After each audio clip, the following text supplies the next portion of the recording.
भैया ये आजकल के बालक ना जिंदाबाद जिंदाबाद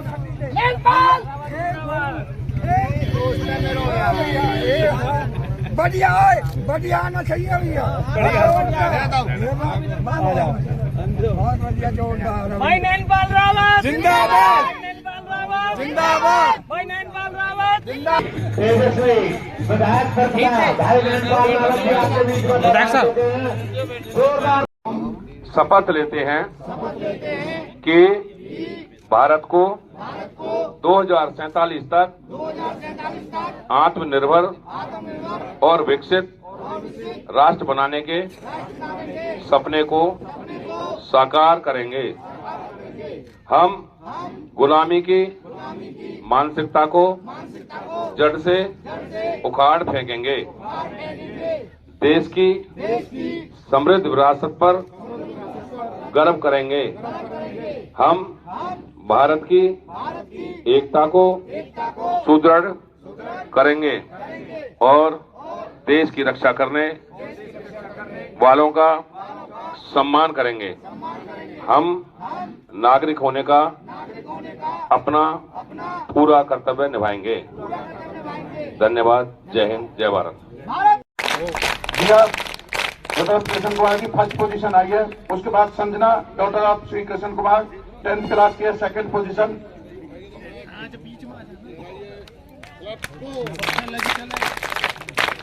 Sanjana daughter of Krishna Kumar 10th class से। थर्ड है पिंकी कटारिया डॉक्टर ऑफ उदयपाल 8वीं क्लास से है, बेटियां है। जोरदार तालियां सभी बच्चों के उत्साह के लिए।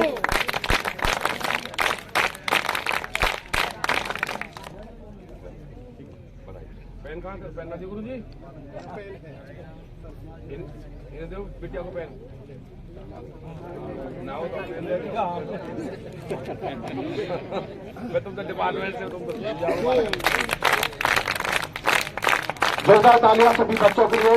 विधायक जी ने अपने निजी कोष से सभी बच्चों को इनाम के तौर पे 500 रुपए भी दिए।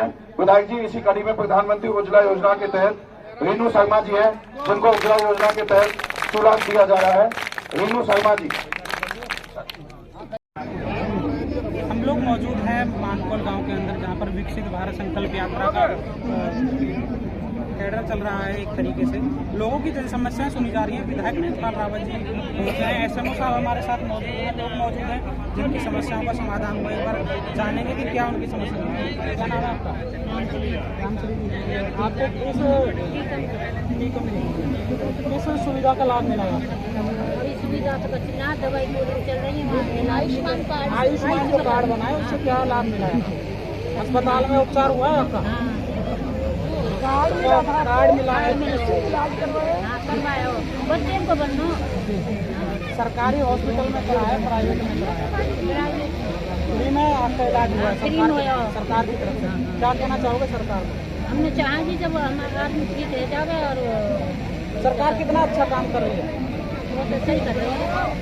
एसएमओ साहब यहाँ मौजूद है जो कि आयुष्मान कार्ड को लेकर के लगातार लोगों के बीच में जाती हैं और समझाती हैं और लोगों के अच्छे स्वास्थ्य के लिए बार बार बताती हैं। आयुष्मान कार्ड से आपका जो है सरकारी अस्पताल या प्राइवेट अस्पताल में 5 लाख तक का जो फ्री इलाज हो जाता है।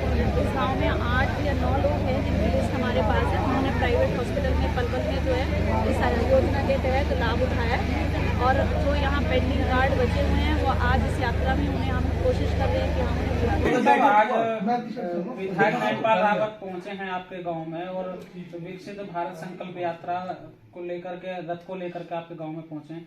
लोगों की समस्याएं सुनी है, क्या क्या समस्या रही है और क्या क्या आपने विधायक साहब को ज्ञापन दिया है या मांग दी है अपनी जो वो मंजूर करें? आज विकसित भारत संकल्प यात्रा पृथला विधानसभा क्षेत्र के गांव मानकोल में पहुंची है। उसमें विधायक नैनपाल रावत जी मुख्य अतिथि के रूप में हमारे बीच में रहे हैं और सभी विभागों के अधिकारी भी यहाँ पे रहे हैं।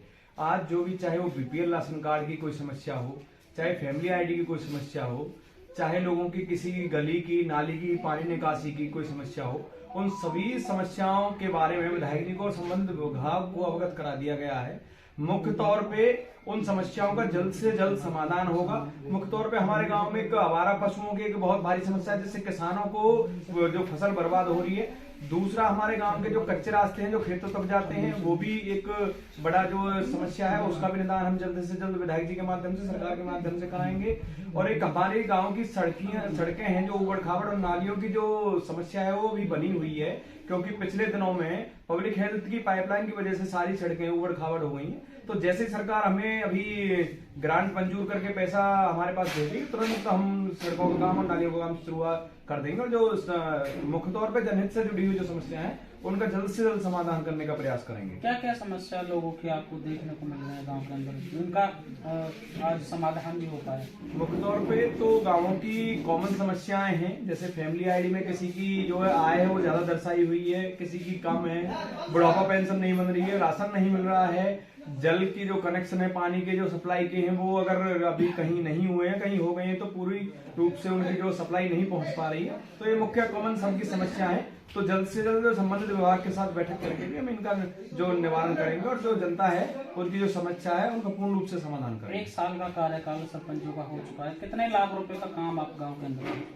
पिछले अगर मैं 1 साल की बात करूं तो सबसे पहले मैं हमारे गांव में अभी तक भी शहर तक जाने की कोई यातायात की सुविधा नहीं थी, तो हरियाणा रोडवेज की विभाग की 2 बसें मेरे गांव से, एक पलवल के लिए, बल्लवड़ के लिए निरंतर रूप से चल रही है, और 3 हमने जो है पार्क सुबह घूमने के लिए लोगों के लिए तैयार किए हैं, और एक हमने बघेल चौपाल पे अहिल्याबाई होलकर जी की प्रतिमा लगाई है। अभी हम करीबन 50 से 60 लाख रुपए के विकास कार्य हम 1 साल के अंदर कर चुके हैं, और आने वाले 4 साल के अंदर कम से कम 5 से 6 करोड़ के विकास कार्य हम गांव को करा के देंगे। सरपंच को एक सीमित राशि सरकार के द्वारा दी जा रही है, जिससे सरपंच सही से गांव का विकास कार्य नहीं करवा पा रहे हैं। क्या कहोगे मनोहर सरकार से, खट्टर सरकार से, कि सरपंचों की जो राशि है उसको बढ़ाया जाए? निश्चित तौर पे जो सरकार ने कुछ नियम कानून नए लेके आई हैं, उनसे निश्चित तौर पे परेशानी तो हो रही है, विकास कार्य में कहीं ना कहीं बाधा ये बने हुए हैं। लेकिन वहीं पे मेरा सरकार से निवेदन है कि जो टेंडर प्रक्रिया सरकार लाना चाहती है, उस टेंडर प्रक्रिया में कुछ परिवर्तन करने की जरूरत है। अगर टेंडर में कोई बिड में कोई ठेकेदार अगर नहीं आया तो उसका फिर उसके बाद पंचायत को ये अधिकार होना चाहिए कि वो किसी भी अपने कोष मतलब पंचायत अपने स्तर पे उस काम को करवाए। तो ये बदलाव सरकार को करना चाहिए टेंडर प्रक्रिया में, ये मेरे सरकार से भी मांग है। आपके गांव में ड्रोन उड़ाया गया विधायक जी द्वारा, क्या है वो? जो ड्रोन है, प्रधानमंत्री नरेंद्र मोदी जी ने उसको नमो ड्रोन दीदी का नाम दिया है। उसको हम बहुत सारे प्रयोग कर सकते हैं, जैसे किसानों की फसल में हम छिड़काव दवाई का छिड़काव कर सकते हैं, अगर वो कृत्रिम वर्षा उनसे हम करवा सकते हैं ताकि पार्क में पेड़ों में पानी उससे लगा सकते हैं। ड्रोन की मैपिंग से जो लाल डोरा की जो पैमाइश है, जो नक्शा है, वो हम बना सकते हैं। और जो गैर कानूनी गतिविधियां सरकार या पे जो गांव के अंदर चलती है उन पे भी नजर ड्रोन के माध्यम से रखा सकते हैं। तो अभी हरियाणा सरकार ने 20 ड्रोन खरीद के 20 के 20 जिलों को दिए हैं। तो एक ड्रोन से एक अच्छी जो पहल है ताकि हर गतिविधि पे सरकार की भी नजर रहे। कल पिठला विधानसभा के फतेहपुर बिल्लोच में निश्चित तौर से मुख्यमंत्री भी मौजूद रहे, क्या बड़ी सौगात दे करके गए? सबसे पहले तो पिठला विधानसभा क्षेत्र की ओर से मैं मुख्यमंत्री जी को बधाई देना चाहूंगा, क्योंकि विकसित भारत संकल्प यात्रा जो हरियाणा में शुरू हुई है सबसे पहले पिठला विधानसभा के फतेहपुर बिल्लोच से हुई है। आज दूसरा दिन है, दूसरा दिन का सौभाग्य हमारे गांव मानकोल को प्राप्त हुआ है। मुख्यमंत्री जी ने जो सौगात पिठला विधानसभा में फतेहपुर बिल्लोच को दी है वो 5.5 करोड़ की करीबन सौगात दी है। जो गर्ल्स स्कूल महिला लड़कियों का जो स्कूल है उसकी सौगात दी है, और फतेहपुर बिल्लोच की पंचायत की तरफ से उप तहसील की भी मांग दी गई है। तो मुझे पूरा विश्वास है कि मुख्यमंत्री उस पर कड़ा संज्ञान लेके जल्द से जल्द जो वहां की मांगे हैं, क्षेत्र के लोगों की मांगे हैं, उनको पूरा